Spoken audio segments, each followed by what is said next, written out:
Well, hello, welcome back to A Tale of Three Cabins. Finally going to get back in the saddle with JD. He's got a lot of work to do here, so why don't you come check it out. There's a few quick things I want to take care of. I'm really anxious to start using this space in this pole barn, but we still got to get concrete in there. But there are a few things that I can get out of the way in my garage that I've been moving back and forth. One is this kayak, and I purchased a little pulley system off of Amazon to just get this up as high as I can get it and out of the way.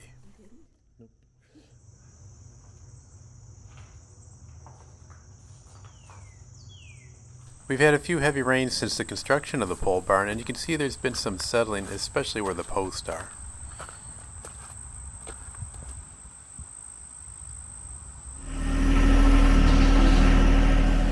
I'm going to be going out of town for about 2 weeks, maybe a little longer, and I just want to take care of a few things in here. One is the edges of the pole barn. You can see the big gaps around there. I still have some recycled stone, so I'm going to use that up.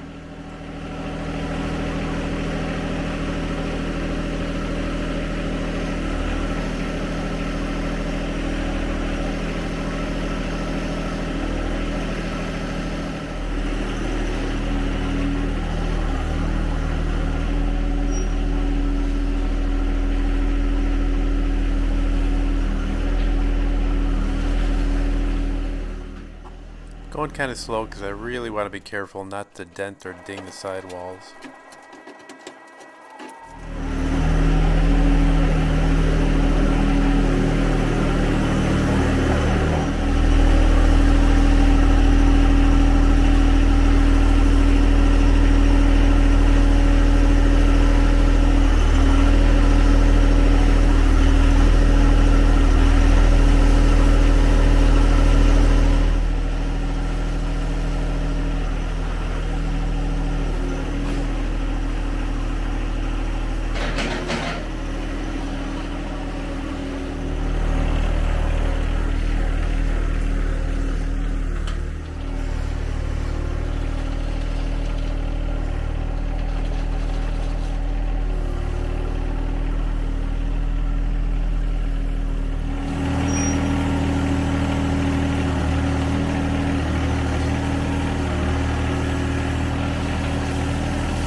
The door height going into the pole barn is 10 feet high. I've gotten into a habit, which is probably a good habit, of looking up every time I come in, even though I know I got enough clearance.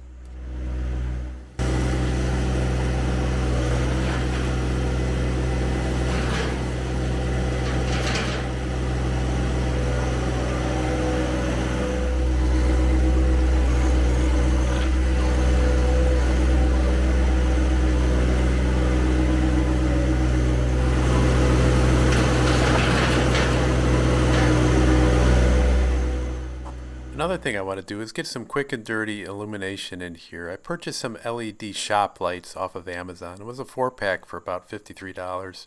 It's kind of cheap, but they're made of plastic, so they're not going to break if I whack into something. They each have about a 5-foot cord plug into one another, and 4 should do okay. I know for this size of pole barn, I'm probably going to need a few more shop lights in the future, but as the days are getting shorter, I've got something to keep me working into the later evening hours.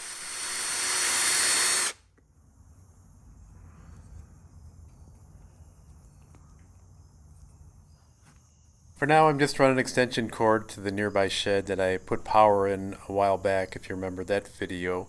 And I have it hooked to a smart outlet so I can turn it on or off with my phone, or if I forget to turn it off, it's going to shut off automatically at about 11 o'clock.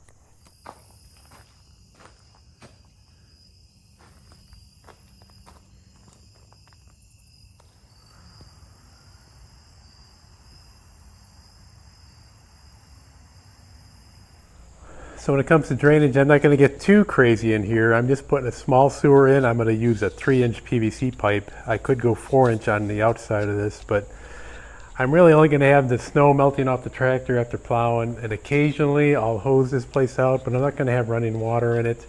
So I really don't need to go too overkill on a sewer.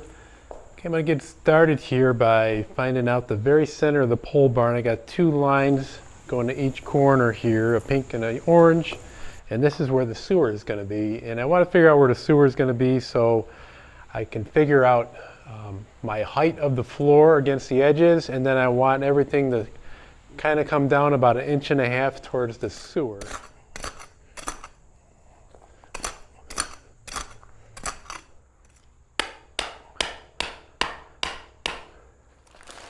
I just picked up this universal LD8 laser detector.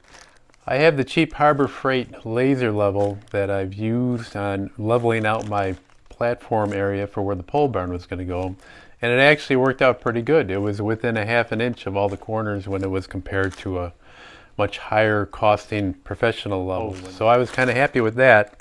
I'm going to have some more leveling to do in my yard, especially when it comes to getting some new concrete poured, putting some gutter pipes in, and also some maybe a little drain tile and a sewer inside the pole barn. With the Harbor Freight level, you really can't see it in the daytime, and I don't know if this is going to work or not. So I'm going to open this up and see how well it's going to work for me. Okay, so it comes with the unit, a 9-volt battery, and you can mount this in a clamp that would go on your measuring tape device or measuring stick device and give you a more accurate reading. Most people that I see operate these just pretty much hold them up to the stick or tape measure and just get a rough idea. So I'm measuring from where the concrete is going to be, and it's in the seam of these two tongue and groove skirt boards that go around the pole barn.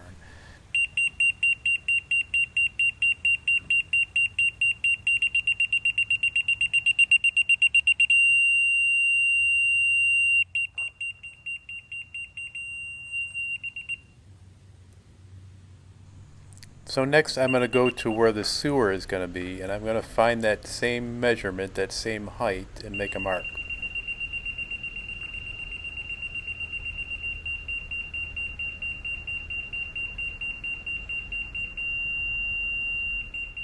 So once I have that mark, I'm going to subtract 4 inches for the amount of concrete I'm going to use, and then I'm going to subtract another 1.5 inches, and that's going to be the difference between the sidewall and where the drain is. So there's going to be a bit of a pitch going into the drain.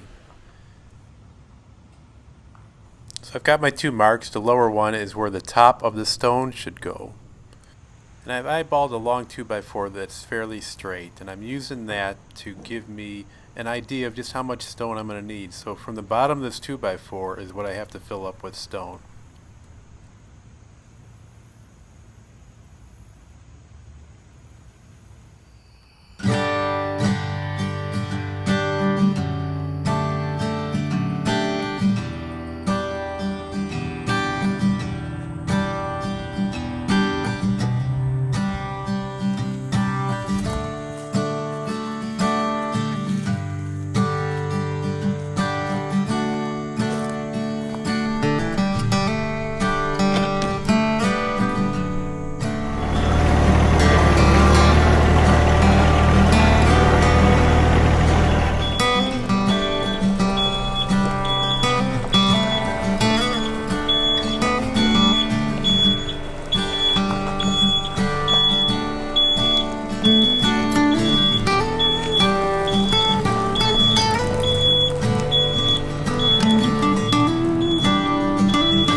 I got a calculator for stone, and I took the dimensions of my pole barn, and I'm on an average. I'm probably going to have to put about 6 inches of stone in there, and it came to about 20 tons, and that's what I got delivered.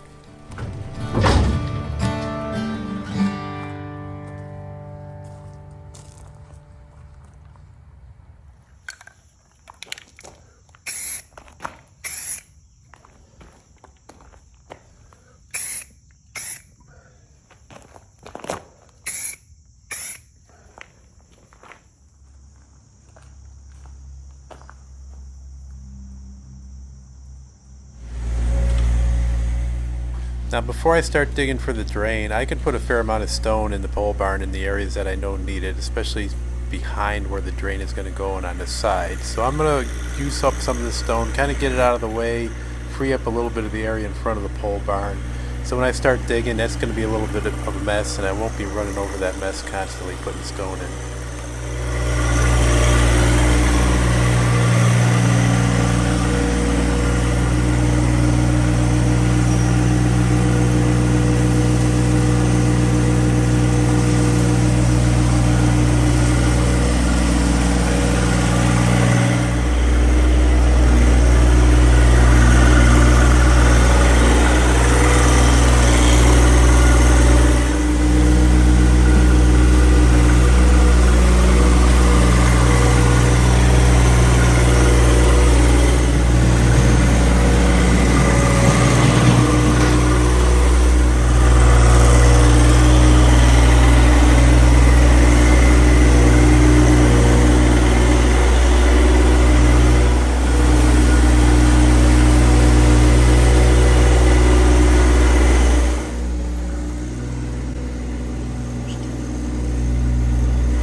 Time to time I get comments when I'm loading stone into the bucket.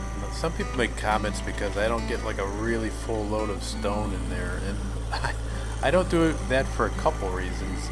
And especially working here, you really can't tell, but there's little potholes, the ground is a little unlevel, and the more stone you have in that bucket, the more unsteady the tractor is, and the more prone you are to tipping it over. So to me, a little caution is well worth a few more scoops that you might have to do.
Now the pitch of my drain is going to start here in the center, and I'm going to try to have it go about 2 inches lower by the time I get to the door outside.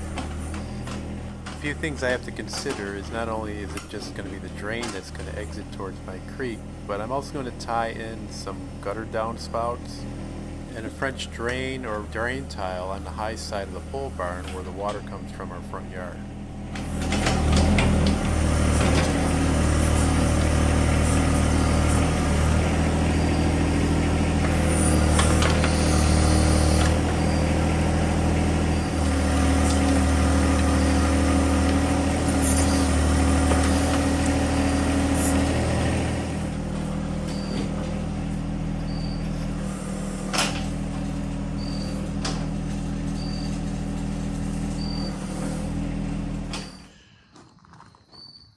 going to get the drain pipe in and cap it at the end. I'm going to wrap a plastic bag and some duct tape to seal it up and leave it a little bit exposed at the end so I can tie everything else in at a later date. If for some reason they're ready to do concrete at a moment's notice, the inside of the pole barn is ready to go.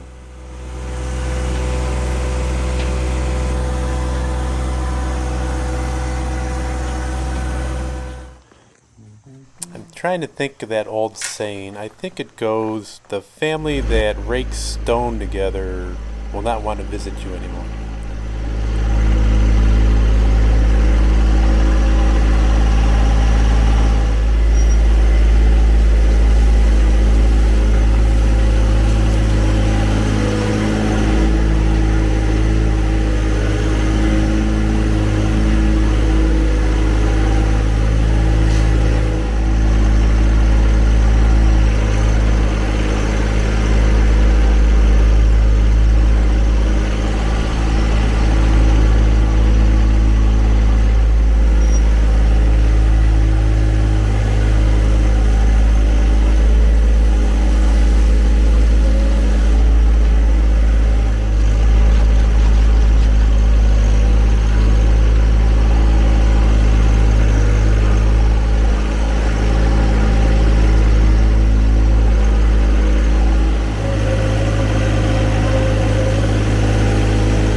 All right, so things are leveled out here about as good as I'm gonna get them. I settled with the concrete guy that's gonna come and do just the pole barn.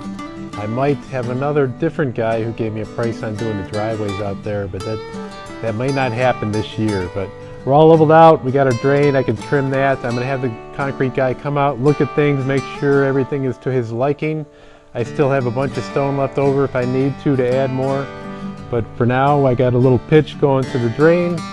And I'm hopefully going to get concrete soon. We'll see what their schedule's like. Everybody's scrambling this time of year to finish up all their projects. So thank you for watching these videos. Hope you subscribe. Click on that little bell when you want to know when a new one is coming out. And keep an eye on us. Take care, everybody.